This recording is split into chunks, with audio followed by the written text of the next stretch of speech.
सृष्टि बचपन से ही दिखने में सुंदर नहीं थी, लेकिन अमीर बाप की बेटी सृष्टि पर उसकी माँ जान छिड़कती।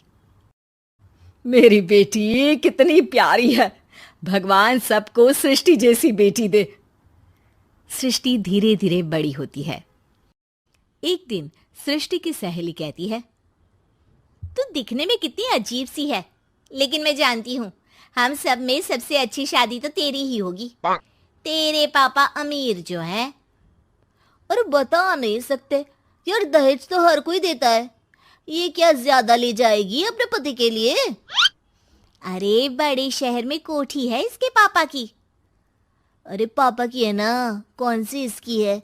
इसकी होती तब तो कोई भी लड़का इससे शादी कर लेता। अरे पापा की मतलब पापा की है तो मेरी ही है ना? किसने कहा? अब तेरी तो तब होगी ना जब तेरा भाई ना हो। वैसे भी शादी के बाद सारी प्रॉपर्टी भाई के नाम होती है। सृष्टि समझ जाती है कि उसे किसी भी हालत में माँ बाप की सारी प्रॉपर्टी को अपने नाम करना है, लेकिन कैसे? एक दिन सृष्टि का भाई शीनू कहता है, बहन क्या कर रही है? तुझसे एक बात करनी है। अरे हाँ हाँ करना, मैं तो तेरी बहन हूँ।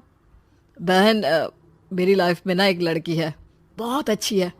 मैं सोच रहा हूँ माँ और पापा से बात करूँ शादी के लिए। सृष्टि को समझ में आ जाता है कि भाई की शादी होते ही भाभी उसे एक दिन भी घर में बर्दाश्त नहीं करेगी।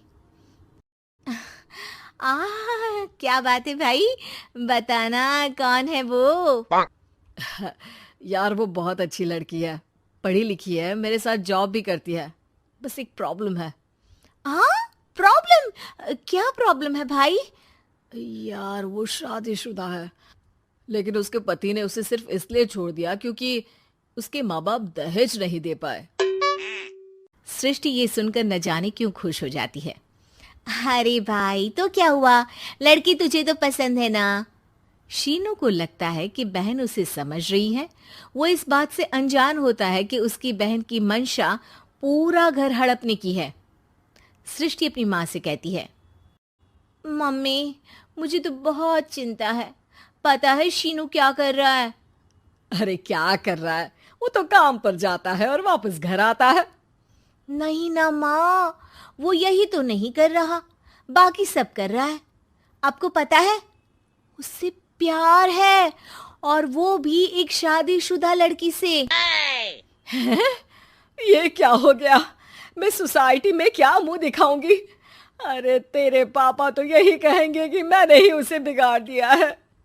माँ देखो, मेरी बात मानो, पापा पर भी विश्वास करने की जरूरत नहीं है। अब आप ही बताओ, पापा इतनी देर घर के बाहर रहते हैं क्यों? बोलो। अरे बेटा वो तो नौकरी करते हैं ना। तू बहुत भोली है माँ। पापा का ऑफिस तो 7 बजे खत्म हो जाता है, लेकिन देखो कितनी देर से आते हैं। अरे नहीं नहीं बेटा, ऐसी कोई बात नहीं है। सृष्टि माँ को एक औरत से बात करते पिता की फोटो दिखाती है। देखो माँ, कैसे हैं पापा? मैं ना कहती थी कि पापा सही नहीं है। मैं तेरे पापा से बात करूंगी, दे फोटो मुझे। ओ माँ, वो तो डिलीट हो गई। लेकिन चल, तूने तो देख लिया ना। पापा से बाद में बात कर लेना, और हाँ, मेरा नाम बिल्कुल मत लेना। हाँ माँ। अब क्या था, सृष्टि के माँ और पिता के बीच झगड़ा होना शुरू हो जाता है। सृष्टि के मन में क्या चल रहा था कोई नहीं जानता था। एक दिन, माँ सृष्टि के लिए एक लड़का देखा है, वो लोग शाम को उसे देखने आने वाले हैं। और हाँ माँ, एक खुशखबरी, मैं और पापा मिलकर एक नया बिजनेस ट्राई कर रहे हैं। शाम को लड़का आता है, सांवले रंग का। सृष्टि को तो बिल्कुल भी पसंद नहीं आता। लड़की की माँ कहती है, लड़की का चेहरा तो कोई खास नहीं, लेकिन अगर मेरे बेटे को आप लोग सेटल कर दें तो मैं उसकी शादी आपकी बेटी से करवा दूं। सृष्टि को लड़का बिल्कुल पसंद नहीं था। उसे भाई पर गुस्सा आ जाता है। लड़के वालों के जाने के बाद कहती है, माँ देखा, शीनू मेरे लिए कैसा लड़का लेकर आया, न दिखाने लायक न सुनने लायक, सेटल भी नहीं, वो भी हम करे।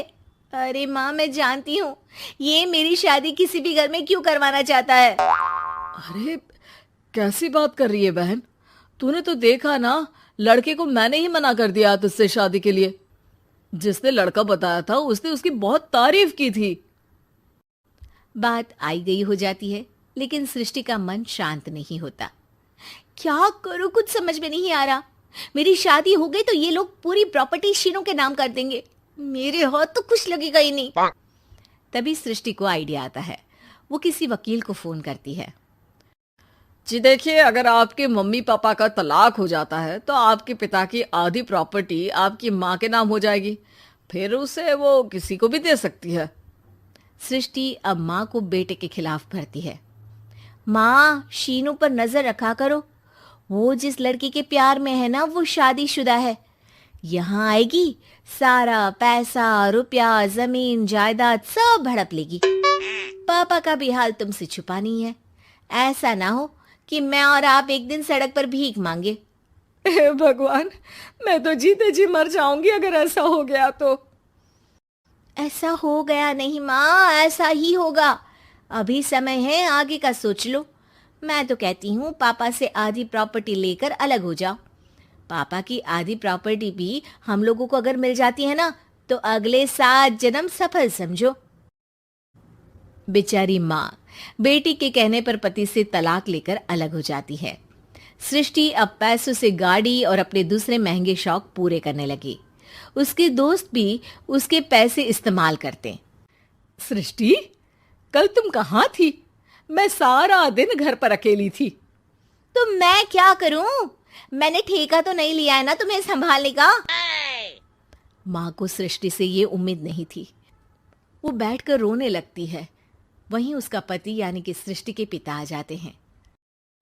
मैं जानता था कि तुम्हारा यही हाल होगा, तो आपने मुझे रोका क्यों नहीं? मैं रोकता तो तुम रुकती क्या? सृष्टि के कहने पर तुमने मुझ पर अपने बेटे पर शक किया, लेकिन तुम ये भूल गई कि कैसे हम दोनों ने मिलकर जीवन में इतना सब खड़ा किया। माँ पति के गले लग जाती है। मुझे माफ कर दीजिए, मैंने आपकी कमाई का एक बड़ा हिस्सा गवा दिया। कोई बात नहीं, तुम साथ हो तो मैं ऐसी 7 प्रॉपर्टी खड़ी कर दूंगा। तभी वहां सृष्टि आ जाती है रोते हुए। माँ, मयंक ने मुझे छोड़ दिया। वो बोल रहा था जब तक मेरे पास पैसे थे तब तक ही वो मेरे साथ था। पापा, माँ, मुझे माफ कर दीजिए।